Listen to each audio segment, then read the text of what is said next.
नमस्कार साथियों, स्टडी शाला 2.0 की आज की ऑनलाइन क्लास में आप सभी का स्वागत है। दोस्तों, जैसा कि हम लोग भाषा पढ़ चुके हैं, भाषा में हमने पढ़ा हिंदी के बारे में, हिंदी भाषा का विकास कैसे हुआ। हमने पढ़ा संस्कृत से पाली आई, पाली से प्राकृत आई, प्राकृत से अपभ्रंश आई और अपभ्रंश से हिंदी भाषा का उद्भव हुआ। उसके बाद हमने पढ़ा जो है संविधान में हिंदी को कौन सा दर्जा प्रदान किया गया है और संविधान में किस अनुच्छेद में हिंदी के बारे में दिया गया है। संविधान में जो है भाग 17 के अनुच्छेद 343 से 351 तक हिंदी भाषा की चर्चा की गई है। अनुच्छेद 343 में कहा गया है कि संघ की राजभाषा हिंदी व लिपि देवनागरी होगी। उसके बाद दोस्तों यहाँ तक हमने पढ़ लिया है और आज हम लोग पढ़ेंगे लिपि क्या होती है, लिपि के बारे में थोड़ा सा पढ़ेंगे। हिंदी का अंतर्राष्ट्रीय परिदृश्य क्या है, अंतर्राष्ट्रीय दृष्टिकोण क्या है, उसके बारे में पढ़ेंगे और उसके बाद हम लोग व्याकरण शुरू करेंगे, जिसके अंतर्गत आज का टारगेट है वर्ण विचार तक पढ़ लेना। तो दोस्तों कल के पिछले सेशन में एक प्रश्न हमने दिया था कि अगर इस तरह से कोई बोर्ड लगा है और उस पर ये निशान बना है तो ये कौन सा निशान है और इसको कौन सी भाषा कहेंगे। तो दोस्तों इसका मतलब होता है धूम्रपान निषेध, आप सभी लोग जानते ही हैं। ये देखिए, ये जो भाषा होती है वो सांकेतिक भाषा होती है। हमने बताया था कि वो सभी भाषाएं सांकेतिक होंगी जिनमें किसी सार्थक ध्वनि या किसी सार्थक लिपि का प्रयोग नहीं किया जाएगा। तो यहाँ पे ये जो संकेत है ये व्याकरणिक दृष्टि से कोई सार्थक संकेत नहीं होता है, इसलिए ये जो भाषा होगी वो सांकेतिक भाषा होगी। ठीक है दोस्तों, आज का सेशन हम लोगों का शुरू होगा लिपि से। तो आइए सबसे पहले हम लोग देखते हैं कि लिपि होती क्या है। और जो है हमारी हिंदी भाषा की लिपि तो हमने बता ही दिया कि देवनागरी है, तो देवनागरी कैसे आई ये सारी चीजें थोड़ा सा जानेंगे, उसके बाद आगे बढ़ेंगे हम लोग। तो देखिए लिपि, ठीक है दोस्तों, लिपि का अर्थ होता है कि किसी भी ध्वनि को, कोई भी ध्वनि हो, इस ध्वनि को जब हम लिखित रूप दे देते हैं तो वही कहा जाता है कि उसे लिपिबद्ध कर दिया गया या वही हमारी लिपि हो जाती है। अर्थात ध्वनि को लिखित रूप में प्रदर्शित करना क्या होती है, लिपि होती है। जैसे हमने कहा क, तो क तो हमने बोला वो तो ध्वनि है, लेकिन जब का को एक संकेत के रूप में लिख दिया जाएगा तो ये क्या हो जाएगी, लिपि। ठीक है दोस्तों, ये हो गई हमारी लिपि। लिपि के बारे में आप लोगों ने जाना कि लिपि की परिभाषा क्या होती है। अब आगे दोस्तों देखेंगे कुछ भाषाएं हैं, उनकी लिपियों के बारे में हम लोग जान लेते हैं, फिर हम जानते हैं कि हमारी लिपि क्या है। जैसे हमने बताया कि हिंदी की लिपि देवनागरी है। हिंदी की लिपि कौन सी है, देवनागरी।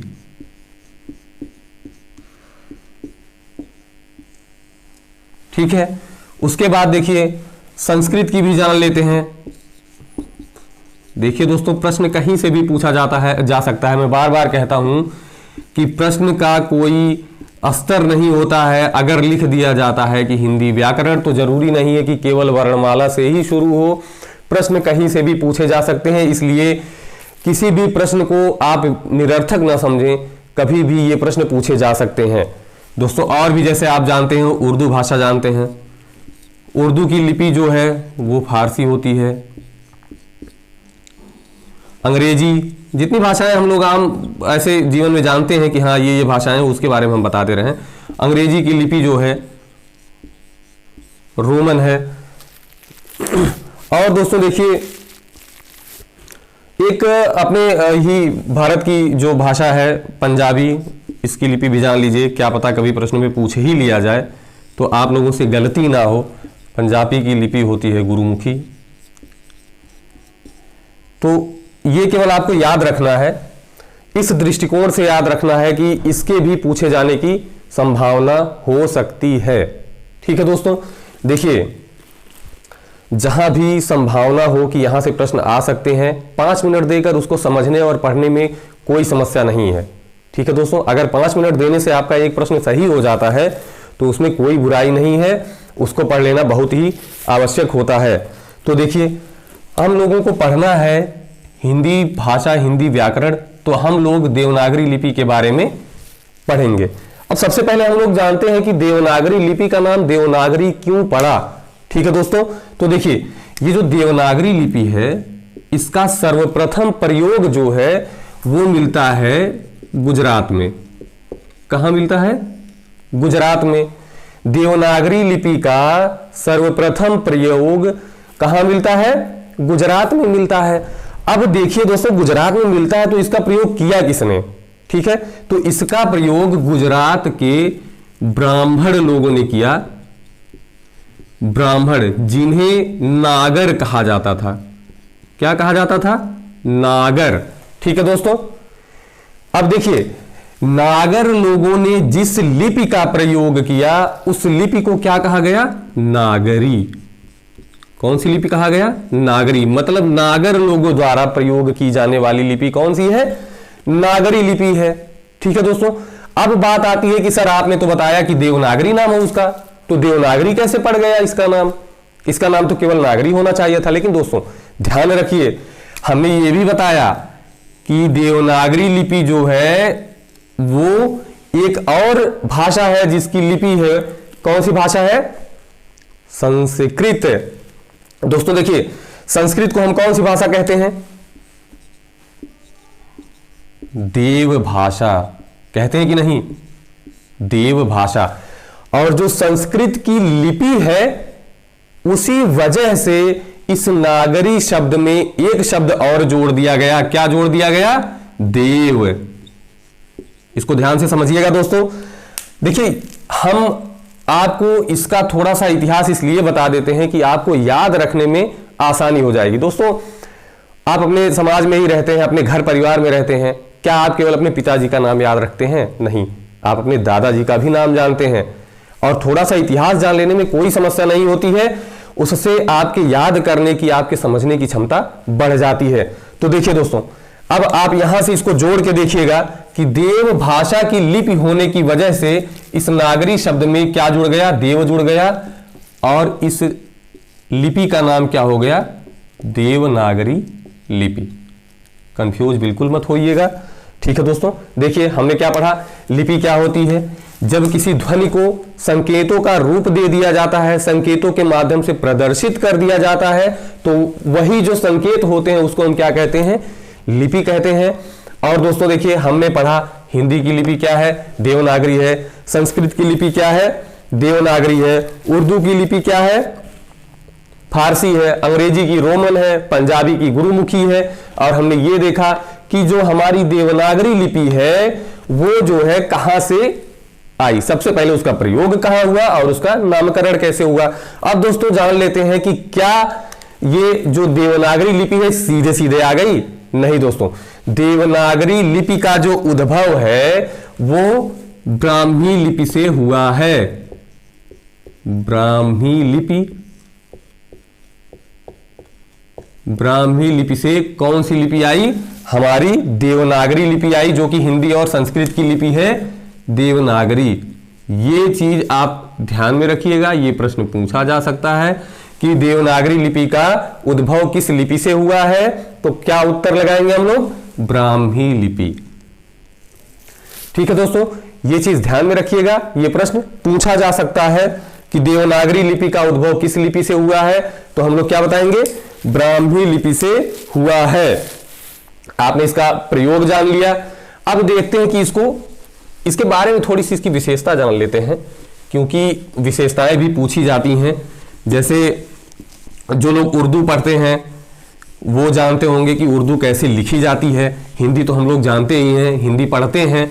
तो देखिए, अंग्रेजी भी पढ़ते ही हैं, तो अंग्रेजी के बारे में भी जानते हैं कि अंग्रेजी कैसे लिखी जाती है। देखिए दोस्तों, जो हिंदी लिखी जाती है आप कैसे लिखते हैं? राम घर जाता है। ये एक वाक्य हमने लिख दिया। अब आप बताएं कि इसको किस दिशा से किस दिशा की तरफ आपने लिखा। देखिए ये कौन सी दिशा है, दाहिनी है कि बाईं? ये है बाईं। और ये कौन सी है, दाहिनी। और हमने लिखा कैसे, बाईं से दाहिनी तरफ। ठीक है दोस्तों, तो आप बताएं कि देवनागरी लिपि किधर से किधर की ओर लिखी जाती है। यह प्रश्न आपसे पूछा जा सकता है। जो नहीं पढ़े होंगे वो समझ नहीं पाएंगे कि हमको क्या उसमें उत्तर देना है। लेकिन दोस्तों इसमें अगर आपसे प्रश्न पूछा जाता है तो आप सीधे सीधे उत्तर देंगे कि देवनागरी लिपि बाईं से दाहिनी तरफ लिखी जाती है। अगर हम उर्दू की बात करें, जो लोग उर्दू जानते हैं, तो उर्दू को ठीक इसके विपरीत लिखा जाता है। अर्थात उर्दू की लिपि जो है फारसी है, वो अरबी भाषा की भी लिपि है, उसे जो है किधर से किधर लिखा जाता है, दाईं से बाईं ओर। दाईं से बाईं ओर। ये कौन सी लिपि के बारे में हम बता रहे हैं, ये है फारसी लिपि, जो उर्दू और अरबी भाषा की लिपि है। और जो हमारी हिंदी है, ये हिंदी की लिपि देवनागरी है, जिसके बारे में अभी अभी हमने पढ़ा है। और ये किधर से किधर लिखी जाती है, बाईं से दाईं ओर। और फारसी किधर से किधर लिखी जाती है, दाईं से बाईं ओर। ठीक है दोस्तों, ये कंफ्यूज बिल्कुल मत होइएगा, हमेशा ध्यान रखिएगा। इसीलिए हमने एक वाक्य के माध्यम से आपको बताया है कि कैसे ये लिखी जाती है। ठीक है, एक तथ्य और याद रखिएगा देवनागरी लिपि के बारे में कि देवनागरी लिपि जो है वो अक्षरात्मक लिपि है और रोमन लिपि जो है वो वर्णनात्मक लिपि है। तो अक्षरात्मक याद रखिएगा। ठीक है दोस्तों, अब देखिए आगे का जो हमारा अगला टॉपिक है उसको हम देखते हैं कि अभी हमने लिखा था हिंदी का अंतरराष्ट्रीय परिदृश्य। क्या है, अंतरराष्ट्रीय परिदृश्य। कि हिंदी को अंतरराष्ट्रीय क्षेत्र में कहां रखा गया है, क्या दर्जा है, ये सारी चीजें हम लोग जानते हैं। ठीक है दोस्तों, देखिए सबसे पहली चीज कि हिंदी का नंबर विश्व की भाषाओं में कहां आता है, तो ये हम आपको बता दे रहे हैं कि हिंदी जो है वो अंग्रेजी, मंदारिन चीन की भाषा है,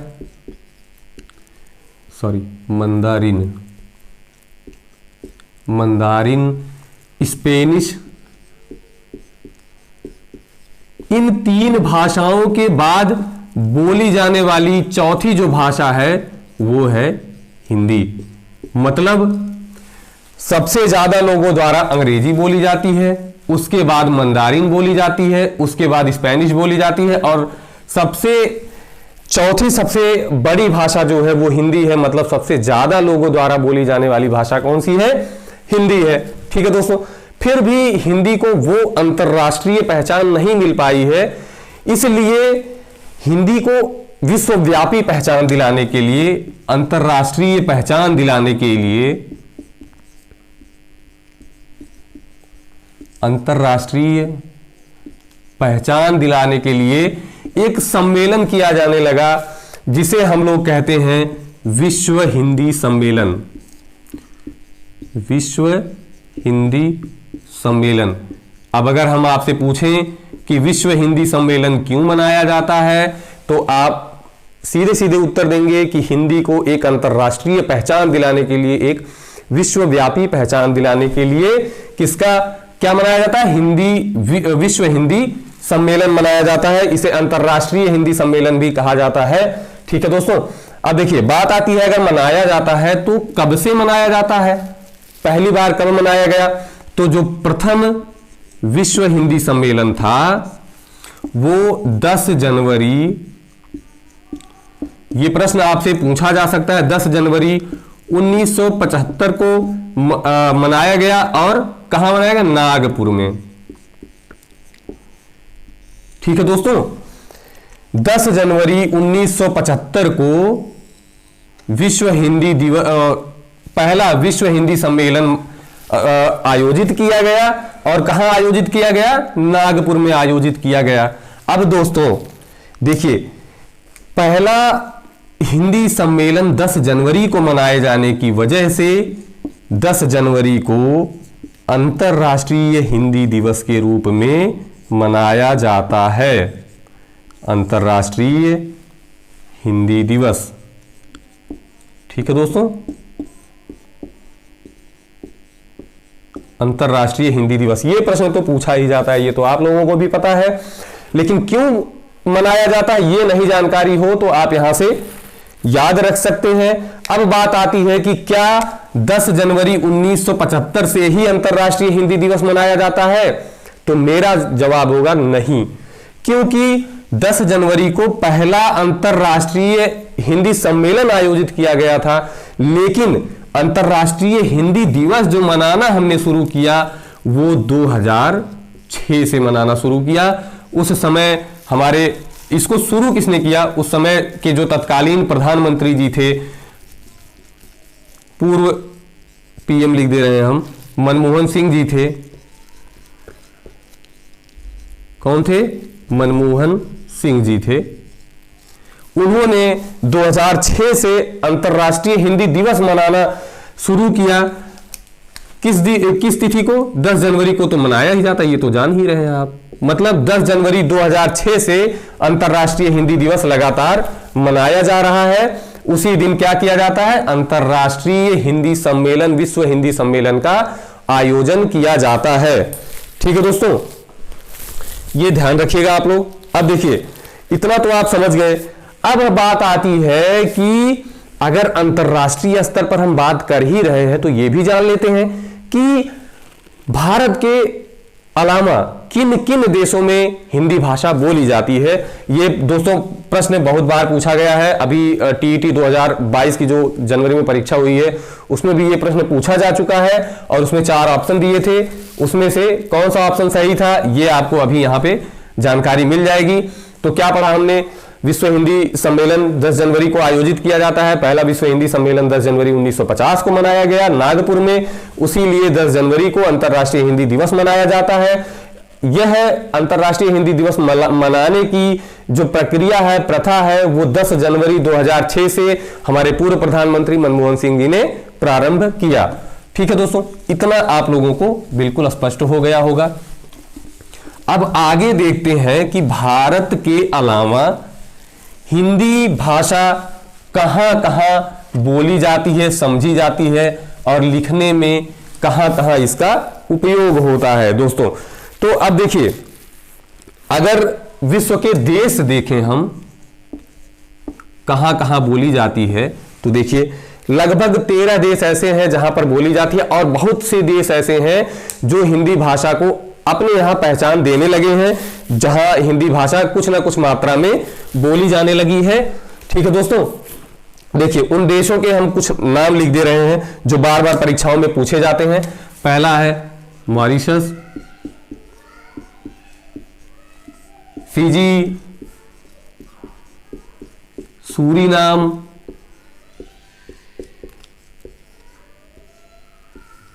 आपके पड़ोसी देश नेपाल, म्यांमार। ठीक है दोस्तों, ये देशों के नाम आप याद रखिएगा, Mauritius, Fiji, Suriname, Nepal, Myanmar. एक और भी देश है त्रिनिदाद।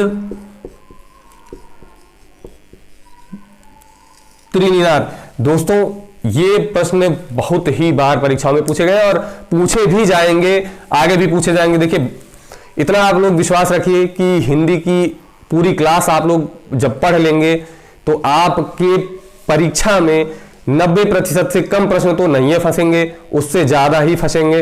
तो मन लगाकर पढ़िए, ये बिल्कुल ना सोचिए कि ये चीज क्या पढ़ाई जा रही है, ये तो परीक्षा में आती ही नहीं है।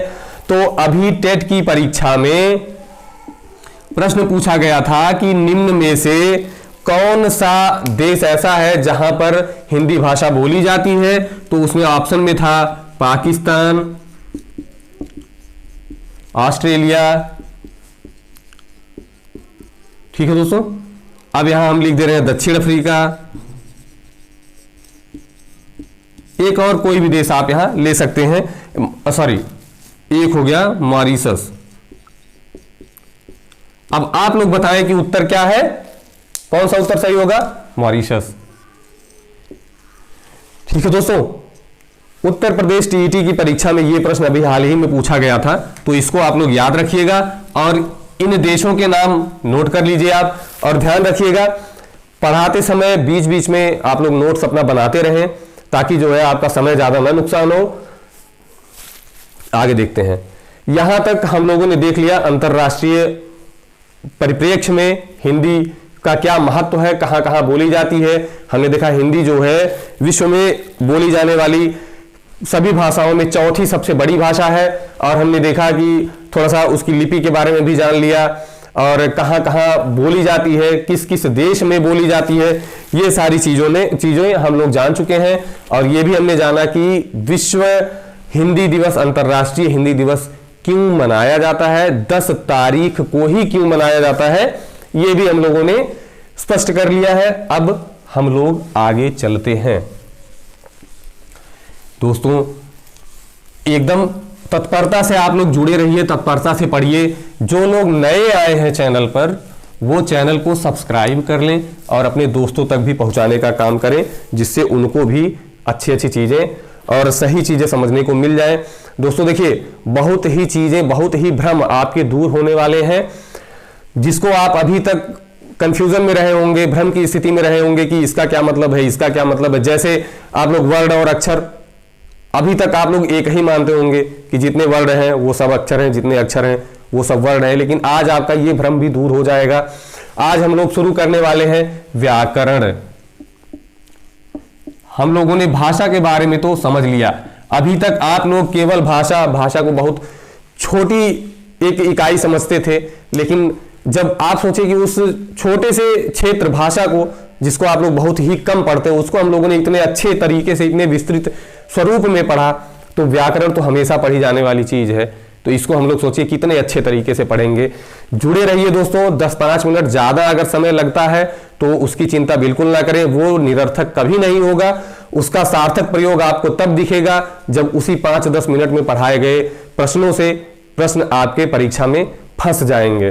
ठीक है दोस्तों, देखिए जब आप लोग ऑनलाइन पढ़ने वालों की समस्या देखिए, हम बता देते हैं। 2 तरीके के लोग होते हैं। एक तो वो होते हैं जो केवल पढ़ने के लिए उठाते हैं मोबाइल, पढ़ते हैं, लगातार पढ़ रहे होते हैं, पूरी क्लास खत्म करने के बाद ही कहीं दूसरे टॉपिक पर जाते हैं।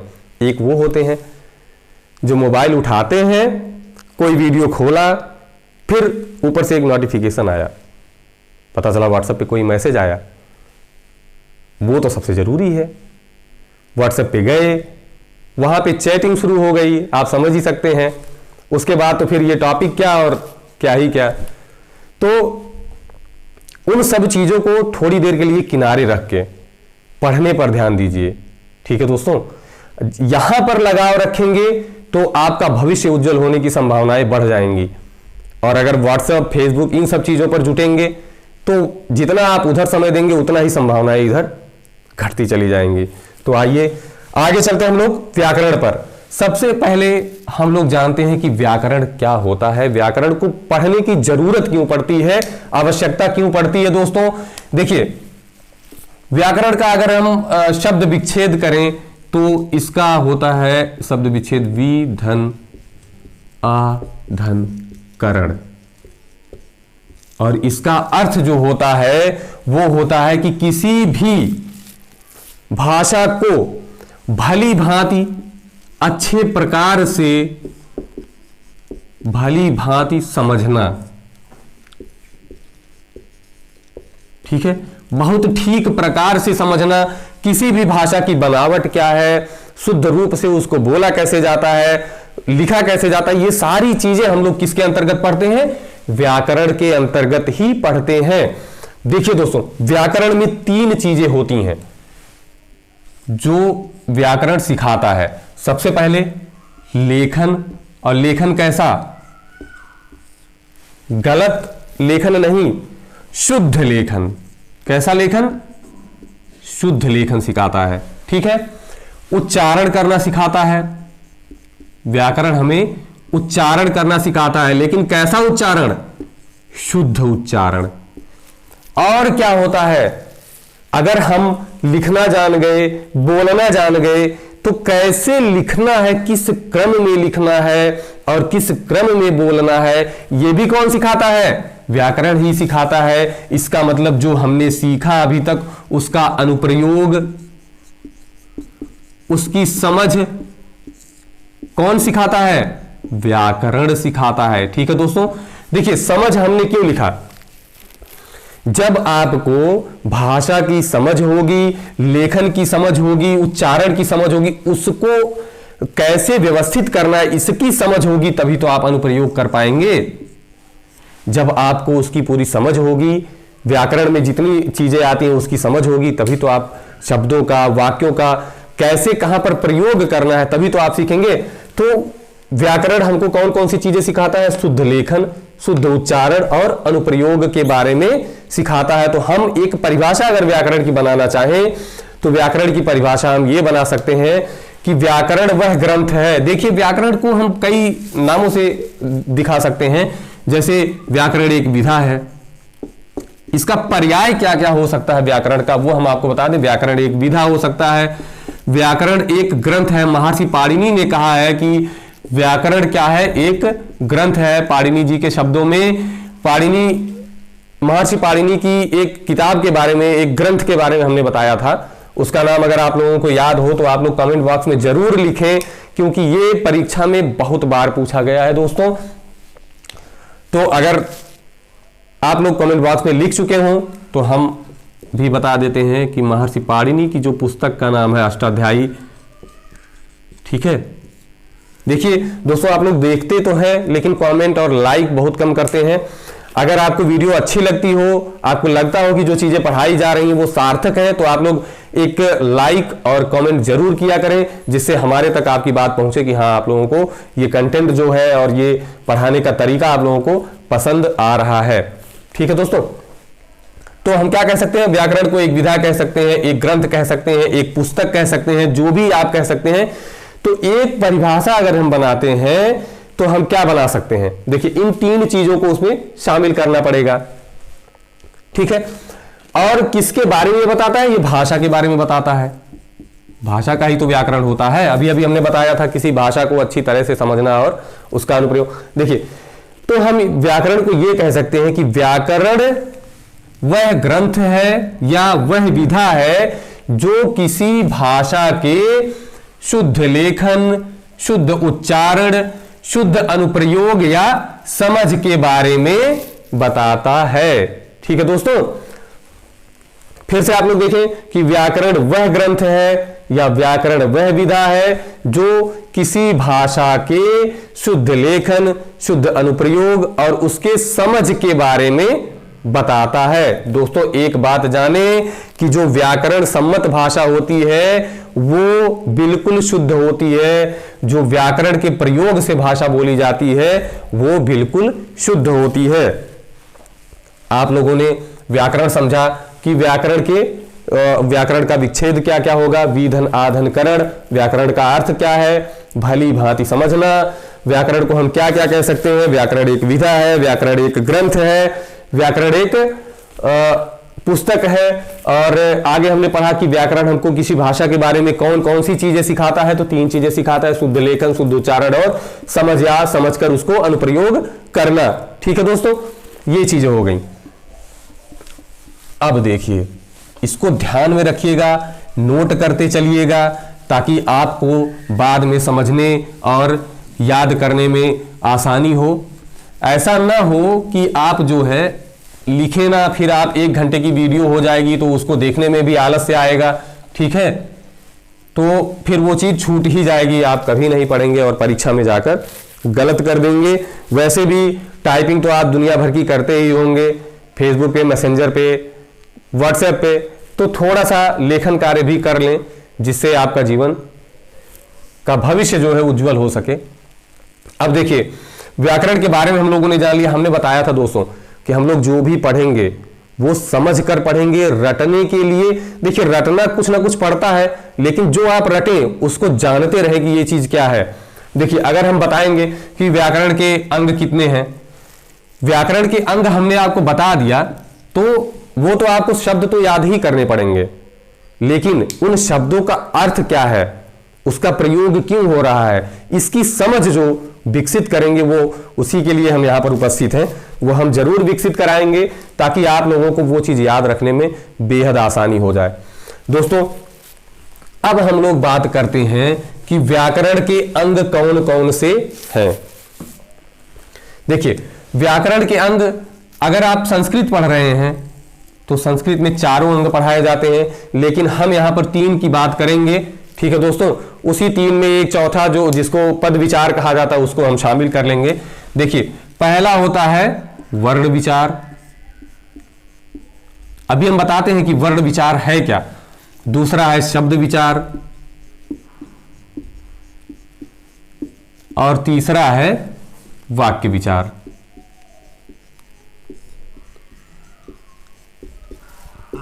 देखिए एक व्यवस्थित क्रम में पढ़ेंगे तो आपको याद करने में भी आसानी होगी और समझने में भी आसानी होगी। देखिए दोस्तों एक और जोड़ा जाता है, बहुत से लोग आपको पढ़ाएंगे और वो सही भी है, एक पद विचार भी होता है। संस्कृत में इसको अलग करके पढ़ लेते हैं हम लोग, इस पद विचार को इसी शब्द के अंतर्गत ही पढ़ लेंगे। ठीक है दोस्तों, देखिए अब हम बता देंगे कि पद क्या होता है, पढ़ेंगे उसको हम लोग शब्द विचार के ही अंतर्गत। अब आप लोग जानते हैं वर्ण क्या है, शब्द क्या है और वाक्य क्या है। देखिए वर्ण के मेल से क्या बनता है, शब्द बनता है। जब एक से अधिक वर्ण एक में जोड़ दिए जाते हैं तो शब्द बन जाता है, और जब ये शब्द जोड़ दिए जाते हैं तो क्या बन जाता है, एक से अधिक शब्द जोड़ दिए जाते हैं तो क्या बन जाता है, वाक्य बन जाता है। लेकिन केवल जोड़ देने मात्र से वाक्य नहीं बन जाता है। अगर हमने कहा कि एक से अधिक वर्ण हमने जोड़ दिया और वो शब्द बन गया, नहीं, इस तरह से जोड़िए कि कोई सार्थक शब्द बने। सार्थक शब्द का मतलब ये है, काम लिखते हैं हम लोग, इसका एक क्रम है, पहले का फिर म, लेकिन अगर इसी को हम उल्टा करके लिख दें तो क्या ये शब्द बनेगा, नहीं। शब्द आपको देखने में तो शब्द लगेगा लेकिन इसका कोई सार्थक अर्थ न होने की वजह से ये एक शब्द नहीं माना जाएगा। केवल वर्णों को जोड़ देने से शब्द नहीं बन जाता है, तो एक सार्थक शब्द होना चाहिए। वर्णों को इस क्रम में रखें कि एक सार्थक शब्द बने। ठीक उसी प्रकार से आप शब्दों के योग से वाक्य बनता है, लेकिन वो भी कैसे होना चाहिए, सार्थक होना चाहिए। अभी जैसे राम खाना खाता है, राम खाना खाता है, इसको अगर आप ऐसे लिख दें कि खाना खाता राम है, तो क्या ये सही वाक्य है, नहीं, ये वाक्य गलत है, क्योंकि इसमें जो क्रम है वो सही नहीं है। वाक्य शुद्धि में ये सारी चीजें आप लोग पढ़ेंगे, ये सारी चीजें आपको पढ़ाई जाएंगी। दोस्तों अब देखिए यहां पर अब एक चीज और आपको बता देते हैं, पद विचार क्या है, पद क्या होते हैं। जब किसी शब्द को, ठीक है, वाक्य में पिरो दिया जाता है, जैसे राम अगर अलग है तो वो एक शब्द है, लेकिन अगर हमने लिख दिया कि राम घर जाता है तो इसमें ये भी एक शब्द हो गया, ये भी शब्द हो गया और ये भी शब्द हो गया। अगर इसको हम लोग अलग अलग देखेंगे तो इसको शब्द कहा जाएगा, लेकिन जब किसी वाक्य में इसको रख दिया जाएगा तो उसे किसकी श्रेणी में रखा जाएगा, पद की श्रेणी में रखा जाएगा। पद क्या हो गया, जब शब्द वाक्यों में पिरो दिए जाते हैं, वाक्यों में गूंथ दिए जाते हैं, तो उसको क्या हम कहते हैं, पद कहते हैं। ठीक है दोस्तों, जैसे यहां पर राम का पद क्या है, संज्ञा। ठीक है दोस्तों, जैसे आपके समाज में देखिए कि एक पूरा गांव है, ठीक है, गांव में प्रधानी का चुनाव होता है, एक व्यक्ति जीतता है तो वो व्यक्ति ही है, तो इंसान ही, जैसे ये शब्द है। लेकिन जब वो एक चुनाव जीत कर, एक संवैधानिक प्रक्रिया के तहत चुनाव जीतता है और ग्राम प्रधान बन जाता है, तो उसका पद क्या हो जाता है, प्रधान का हो जाता है। मतलब ठीक उसी प्रकार से जब शब्दों को हम वाक्य में पिरो देते हैं तो उसको एक पद दे दिया जाता है, जैसे ये है संज्ञा, ये है क्रिया। ठीक है दोस्तों, तो ये आपका क्या हो जाएगा, पद हो जाएगा। लेकिन पद को हम लोग शब्द के अंतर्गत ही पढ़ लेंगे, उसी में संज्ञा, सर्वनाम, क्रिया, विशेषण सारी चीजें आपको पढ़ा दी जाएंगी। अब देखिए, इतना आप लोग समझ गए। अब हम लोग आते हैं वर्ण पर। ठीक है दोस्तों, कहां आते हैं? वर्ण पर। अब हम लोग चर्चा करेंगे वर्ण के बारे में। अगर आप लोगों को चीजें समझ में आ रही हों तो एक बार कमेंट बॉक्स में जरूर लिखें कि चीजें आपकी समझ में आ रही हैं। ठीक है दोस्तों, अब हम लोग आगे चलेंगे। देखिए, आगे हम लोग पढ़ते हैं वर्ण के बारे में। क्या पढ़ेंगे? वर्ण। अभी हम लोगों ने पढ़ा कि देखिए, वर्ण है, शब्द है और वाक्य है। ये इसका अवरोही क्रम है और ये इसका आरोही क्रम है। आरोही मतलब बढ़ते क्रम में, अवरोही मतलब घटते क्रम में। अब आप देखें, वाक्य से छोटा रूप शब्द और शब्द से छोटा रूप क्या हो जाएगा? वर्ण। लेकिन वर्णों को भी हम थोड़ा सा तोड़कर आपको बताना चाहेंगे कि और एक चीज और है जिसमें आप लोग हमेशा भ्रमित रहते हैं। वर्ण है और एक अक्षर है। वर्ण है और अक्षर, इसको भी अभी हम स्पष्ट कर देंगे कि वर्ण क्या है और अक्षर क्या होता है, दोनों में अंतर क्या होता है। देखिए दोस्तों, वर्ण जो है, अगर किसी ध्वनि को हम बोलते हैं, ठीक है, जैसे कुछ भी हमको बोलना है, हमने कहा काम, दाम या अ, क, ठीक है, तो वो क्या हो गई? वो तो ध्वनि होती है। ठीक है, अब हमने आपको बताया था जब भाषा के प्रकार हम पढ़ा रहे थे, तो मौखिक और लिखित। तो जो ध्वनि होती है, क्या ये लिखित होती है? नहीं, ध्वनि कैसी होती है? मौखिक होती है। लेकिन अभी हमने आपको लिपि के बारे में भी पढ़ाया कि अगर इसी ध्वनि को हम एक संकेत के रूप में लिख देते हैं, जैसे आ, तो आ ध्वनि को हमने एक संकेत दे दिया। अब ये भाषा का कौन सा रूप हो गया? लिखित रूप। कौन सा रूप हो गया?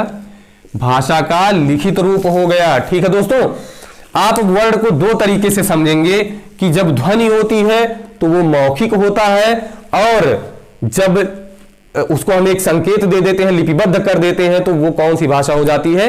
लिखित भाषा हो जाती है। अब यहां से प्रश्न कैसे बनता है या प्रश्न कैसे बन सकता है वो आप लोग देखें कि, रुकिए हम आपको थोड़ा सा अलग करके बता देते हैं।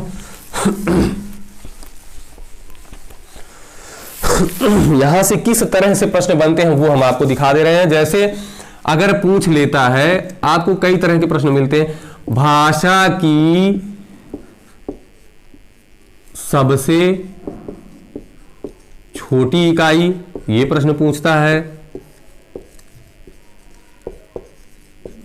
उसके बाद लिखित भाषा की सबसे छोटी इकाई, ये भी पूछा जा सकता है। आपको भ्रमित करने के लिए कोई भी पैतरा अपनाया जा सकता है, इसलिए आप लोग हर तरीके से तैयार रहें। सबसे छोटी इकाई, और देखते हैं कि मौखिक भाषा की सबसे छोटी इकाई। अब आप लोग इसका उत्तर हमें लगता है कि समझ गए होंगे। भाषा, देखिए, अगर लिखित भाषा की सबसे छोटी इकाई पूछा जाए तो हमने अभी बताया कि जब ध्वनि को लिपिबद्ध कर दिया जाता है तो क्या हो जाता है? उसी को हम लोग वर्ण कहते हैं। तो इसका उत्तर क्या होगा? वर्ण। जो हमने लिखित रूप में लिख दिया वो क्या हो जाता है? वर्ण हो जाता है। ठीक है दोस्तों, और जब तक वह मौखिक रूप में होती है तो वह क्या होती है? ध्वनि।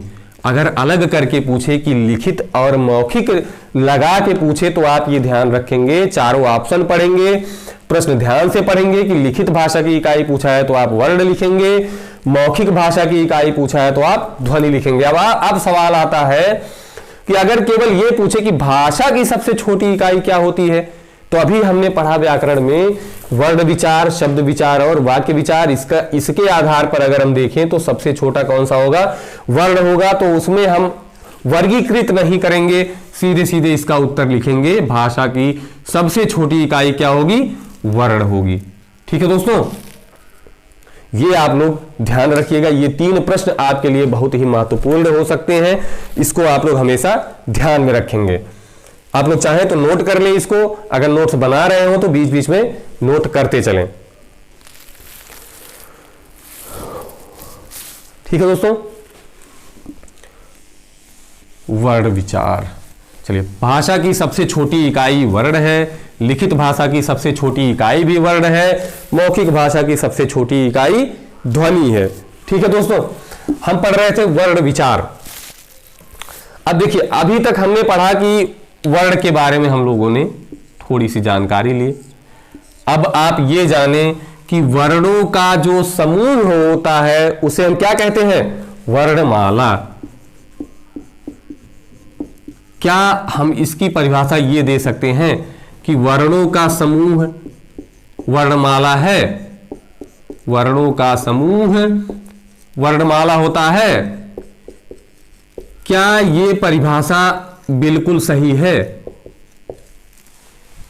मेरे ख्याल से ये परिभाषा थोड़ी सी गलत है। देखिए, अगर हम लोग वर्णमाला लिखते हैं अ आ ई इस तरह से आगे बढ़ाते हैं, ठीक है दोस्तों, लेकिन अगर हम इसको इस तरह से लिख दें अ ई, क्या ये वर्णमाला सही है? नहीं। क्यों? इन दोनों में अंतर क्या है?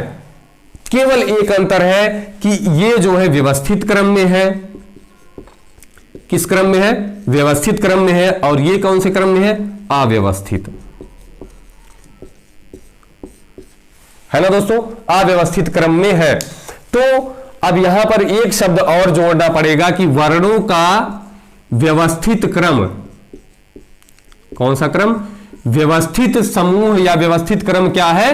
वर्णमाला है। ठीक है दोस्तों, आगे जो पढ़ना है वो पढ़ना है वर्ण के विषय में। एक मिनट दोस्तों देख लेते हैं टाइम कितना हुआ। ठीक है, अभी हम लोग पढ़ सकते हैं, अक्षर के बारे में हम लोग जान सकते हैं, पढ़ सकते हैं। देखिए दोस्तों, इसमें जो है वर्ण में जो हम पढ़ेंगे वो हम पढ़ेंगे स्वर और व्यंजन। वर्ण को कितने भागों में बांटा गया है? स्वर और व्यंजन में। ये जो हम लोग पढ़ेंगे ये अगली कक्षा में पढ़ेंगे, अगली क्लास में पढ़ेंगे। उससे पहले हमने यहां पर बताया था आपको कि वर्ण और अक्षर में क्या अंतर है, ये हम आपको स्पष्ट कर दें। तो ये आप लोग इतना समझ गए। ठीक है दोस्तों, चलिए आगे चलते हैं। वर्ण और अक्षर में अंतर थोड़ा सा स्पष्ट हो जाए ताकि आपकी ये भ्रम आपका दूर हो जाए कि वर्ण और अक्षर एक ही होते हैं या अलग अलग होते हैं। वर्ण के बारे में अभी अभी हमने बताया, ये हो गया वर्ण और ये हो गया अक्षर। देखिए दोस्तों, वर्णमाला में जितने भी स्वर और व्यंजन लिखे जाते हैं सभी क्या हैं? वर्ण हैं। ठीक है, जैसे आ है, का है, ये सभी क्या हैं? वर्ण हैं। ठीक है, अब हम आते हैं अक्षर की ओर। अब दोस्तों देखिए, अक्षर और वर्ण में क्या अंतर है ये अभी आपको अपने आप ही समझ में आ जाएगा। थोड़ा सा ध्यान देके पढ़िएगा। अक्षर जो होता है इसको हम उच्चारण की दृष्टि से ही निर्धारित करते हैं। उच्चारण की दृष्टि से कैसे निर्धारित करते हैं? उच्चारण की दृष्टि से। जब हम किसी शब्द का उच्चारण करते हैं तो वो उच्चारण कितने भागों में बटा होता है? देखिए, जैसे हमको उच्चारण करना है प्रेम, ठीक है, अचानक। अब देखिए इसका उच्चारण आप कैसे करते हैं ये देख लेते हैं। जब आप प्रेम का उच्चारण करते हैं तो कैसे करते हैं? एक बार कहते हैं प्रेम, प्रेम, 2 भाग में इसका उच्चारण हुआ ना? हुआ कि नहीं? 2 भाग में उच्चारण प्रेम। क्या आप इसको और भी छोटा कर सकते हैं? बिल्कुल नहीं। देखिए, अक्षर का जो अर्थ होता है, देखिए हम अक्षर का एक बार अर्थ आपको स्पष्ट कर दें। अक्षर का अर्थ होता है अ धन क्षर, ठीक है, अब आ का हमने बताया था, आ उपसर्ग का अर्थ जो हमेशा नकारात्मक होता है। आ का मतलब नहीं, क्षर मतलब क्षरण हो, नष्ट हो, मतलब जिसका कभी क्षरण ना हो या जो नष्ट ना हो, जो नष्ट ना हो, जिसका क्षरण ना हो, वो क्या होगा? अक्षर। या जिसको कम नहीं किया जा सकता, क्या नहीं किया जा सकता? कम नहीं किया जा सकता। दोस्तों अभी तक आप लोग अक्षर और वर्ण एक ही समझते आए होंगे, लेकिन हम आपको यहां पर कंफर्म कर देंगे अभी। अब देखिए, क्या आप इसको प्रे को अलग अलग कैसे उच्चारण कर सकते हैं? प्र धन ए, प धन रा धन ए, प र ए, ऐसे नहीं ना पढ़ा जा सकता। इसको आपको पढ़ना ही पड़ेगा। प्रेम, प्रेम। अचानक का देखिए, अ धन चा धन नक, यही तो पढ़ते हैं आप लोग। 3 भागों में बांटकर पढ़ते हैं इसको। देखिए प्रेम को हमने कितने भागों में बांटकर पढ़ा? उच्चारण की दृष्टिकोण से देखिएगा, उच्चारण में जो प्रवाह आता है, उच्चारण में जो विराम आता है, उसकी दृष्टिकोण से देखिएगा। अक्षर का निर्धारण उसी दृष्टिकोण से होता है। अब देखिए ये जो शब्द है इसमें कितने भाग बने उच्चारण की दृष्टि से? एक अचानक। जब हम भाषा की विशेषता पढ़ा रहे थे तो आपको बताए थे कि अनुकरण और अभ्यास, भाषा को सीखने में ये 2 योग्यताओं का बहुत बड़ा योगदान होता है। अगर आप अभ्यास और अनुकरण करेंगे तो आप इसका शुद्ध उच्चारण जरूर समझ पाएंगे। जैसे अचानक को अधनचानक, अचानक इस तरह से पढ़ा जाता है। तो इसमें कितने सिलेबल बने, कितने भाग बने? 3 भाग बने। और यही जो तीनों भाग हैं इनको अक्षर कहा जाता है। क्या कहा जाता है? अक्षर। ये 3 अक्षरात्मक हो, इसमें अक्षरों के पार्ट कितने हो जाएंगे? 3 हो जाएंगे। लेकिन क्या आप इसको वर्ण कह सकते हैं? क्या आप इसको वर्ण कह सकते हैं? लेकिन इसको वर्ण कहा जा सकता है कि नहीं दोस्तों? देखिए ये वर्ण है, लेकिन क्या ये वर्ण है? क्या ये वर्ण है? बिल्कुल नहीं। इसका अर्थ क्या हुआ कि वर्ण तो अक्षर हो सकता है, वर्ण तो अक्षर हो सकता है, लेकिन क्या ये भी तो अक्षर ही है, लेकिन क्या ये अक्षर वर्ण है? बिल्कुल नहीं। आप लोग रीजनिंग में पढ़ते हैं कि ये ऐसे है तो क्या ये भी ये है, लेकिन यहां आप देखिए जो अक्षर वर्ण है ये तो अक्षर के अंतर्गत आता है, लेकिन क्या सभी अक्षर वर्ण होंगे? बिल्कुल नहीं। जैसे यहां पर देखिए ये अक्षर तो है लेकिन वर्ण नहीं है। तो ये आप लोग ध्यान रखेंगे, सभी वर्ण अक्षर होते हैं, ये चीज बिल्कुल सत्य है, लेकिन सभी अक्षर वर्ण होते हैं ये बिल्कुल सत्य नहीं है, क्योंकि ये भी अक्षर है, ये भी अक्षर है, लेकिन ये वर्ण नहीं है। तो आज आप लोग ये समझ जाइए कि वर्ण और अक्षर में मूलभूत अंतर क्या होता है। ठीक है दोस्तों, इतना अगर आप लोग समझ गए हो तो ये क्लास अटेंड करने के बाद कमेंट में जाकर जरूर लिखिएगा कि आपको ये क्लास कैसी लगी। ठीक है दोस्तों, अब आगे की कक्षा जो है वो कल जो है कंटिन्यू होगी, कल आगे बढ़ाई जाएगी। तो लाइक कमेंट शेयर करते रहिएगा, जुड़े रहिएगा, नोट्स बनाते रहिएगा, तैयारी करते रहिएगा, और मिलते हैं हम लोग अगली क्लास में। इसके आगे पढ़ेंगे वर्णमाला, स्वर, व्यंजन, ये सारी चीजें हम लोग सीखेंगे। आज का टारगेट हम लोगों का ये था कि हम लोग वर्णमाला तक पहुंचेंगे, उसको एक उसकी भूमिका बनाएंगे, तो हम लोग वहां तक पहुंच चुके हैं। अगली कक्षा जो है अगले दिन प्रारंभ की जाएगी। तब तक के लिए जय हिंद।